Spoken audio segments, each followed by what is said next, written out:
से कि मंच पर अपने उद्बोधन से लाभान्वित करें। इस कार्यक्रम के समापन के पश्चात क्रिकेट मैच का आयोजन रखा गया है। लुत्फ उठाएं उस मैच का आप श्रीमान शैतान सिंह जी राजपुरोहित मेरे साथ में जय घोष करेंगे। भारत माता की, भारत माता की। वो जाने वाली बेटियों से मेरा निवेदन है कि 5 मिनट के लिए रुक जाए कृपया, पूरे प्रोग्राम का आनंद ले, पूरे प्रोग्राम का लुत्फ उठाए। वंदे वंदे। गणतंत्र दिवस का सार्वजनिक समारोह जो पब्लिक पार्क में मनाया जा रहा है, उसमें अपनी गरिमा में उपस्थिति देने वाली आदरणीय एमएलए साहिबा इंदिरा जी बावरी साहिबा,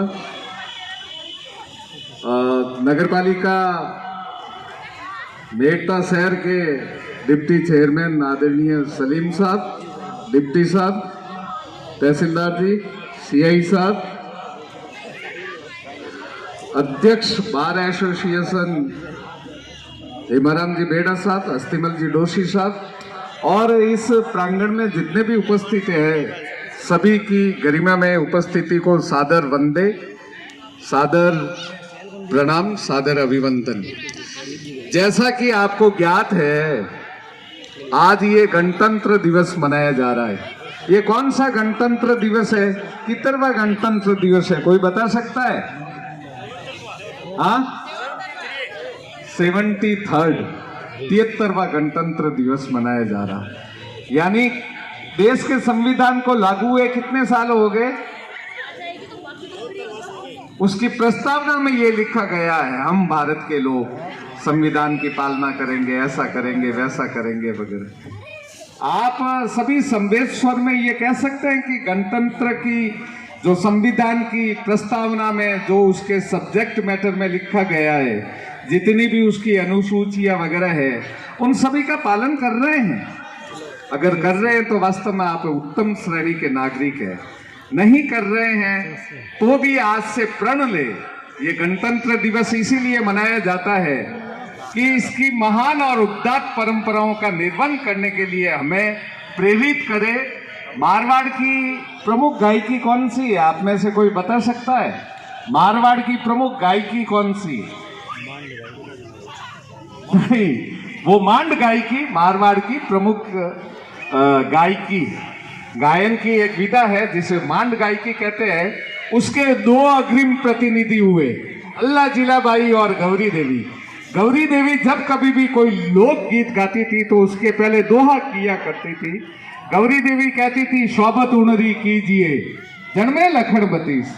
ऐसे आदमी की संगत करो जो आपसे मेरिटोरियस हो, ताकि आपको भी कुछ न कुछ सीखने को मिलेगा। इस पुनीत मौके पर उपस्थित होकर जितने भी सज्जन अपनी गरिमा में उपस्थिति दर्ज करवाई है, मैं उन्हीं सबसे सादर निवेदन करूंगा कि इस पुनीत मौके पर कोई न कोई प्रण ले, देश की रक्षा का, भूमि की रक्षा का, समाज की रक्षा का, समाज के सार्वजनिक उत्थान का, सामाजिक उन्नयन का। ये सभी प्रण अपने को लेने हैं। जहाँ तक मेड़ता के विकास के लिए है, मेरे 5 अगस्त 2021 को ज्वाइन करने के बाद में आप लोगों की असीम अनुकंपा और मेहरबानी रही। उसके कारण से मीरा जयंती महोत्सव, मीरा शरद महोत्सव, मीरा पोष महोत्सव और विद्यार्थियों को ये चरण पादुका वितरण करने का कार्यक्रम वगैरह, ऐसे कई आपने अभी देखा होगा समाज क्षेत्र के काफ़ी सज्जनों का नाम पुकारा गया। वही सज्जन हैं जिन्होंने दान पुण्य किया है, इस एरिया के विकास के लिए अपना अनुपम योगदान दिया है। इस सृष्टि की रचना काल से लेकर आज दिन तक विदुर जी के मुकाबले कोई नीतिकार नहीं हुआ, ये निर्विवाद सत्य है। विदुर जी ने विदुर नीति में 1111 बात लिखी। हर एक सब्जेक्ट पर उन्होंने एक ही बात लिखी, पर वो एक बात भी इतनी आत्मिक और इतनी मार्मिक है, उसका एक अंश भी जीवन में उतार ले तो उस आदमी की जिंदगी में कभी कठिनाइयों का सामना नहीं करना पड़े। विदुर जी ने धन के लिए ये लिखा है कि धन की 3 गतियां हुआ करती है। प्रथम और उत्तम गति यह है कि आप दान पुण्य करो। द्वितीय और मध्यम गति यह है कि खुद पर और कुटुंबियों पर खर्च करो। धन को इन दोनों गतियों में गतिमान करने का अधिकार आदमी के हाथ में निहित है, चाहे जिस गति में लगा सकता है। धन अगर इन दोनों गतियों में नहीं गया तो तीसरी गति नाश अपने आप हो जाएगी, उसके लिए आपको हाथ पैर हिलाने की जरूरत नहीं है। तो मैं उन सभी सज्जनों का सार्वजनिक रूप से अभिनंदन करूंगा, प्रशस्ति करूंगा जिन्होंने अपने धन को प्रथम और उत्तम गति दी है। इसी तरह से नगर पालिका और जितनी भी इस पंचायत समिति में ग्राम पंचायत है, मेरा सभी से जनप्रतिनिधियों से, एमएलए साहिबा से निवेदन है, इस एरिया के सर्वांगीण विकास के लिए अपना पत्रम पुष्पम फलम जिस रूप से भी आप योगदान दे सके और उसको मेड़ता को वास्तव में स्मार्ट, आज आदरणीय चेयरमैन साहब नहीं विराज रहे, उनकी एक दिल्ली तमन्ना है कि इस मेड़ता सिटी को स्मार्ट सिटी बनाना है।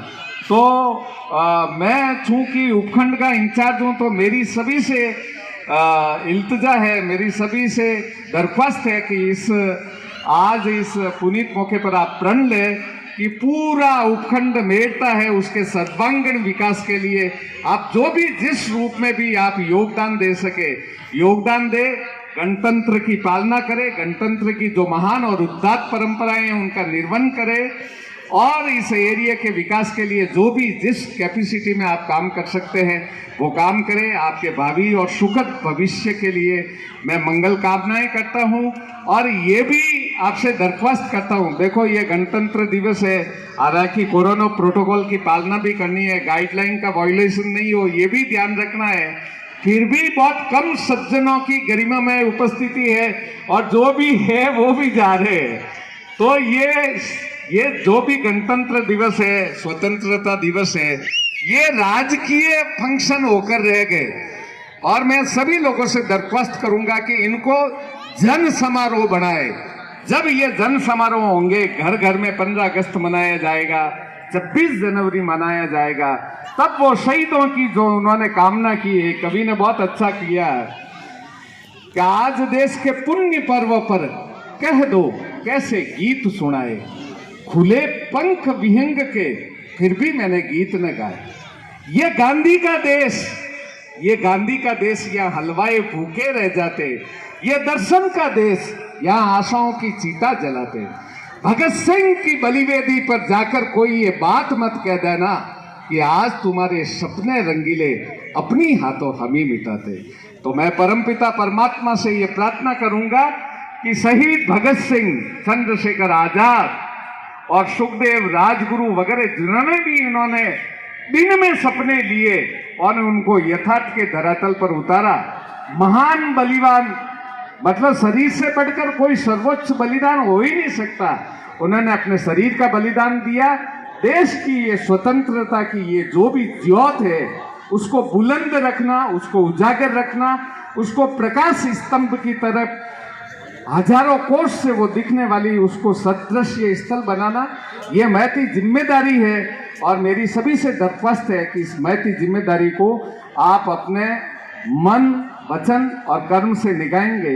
इन्हीं के साथ में मेरे साथ में पुनः जय घोष करेंगे।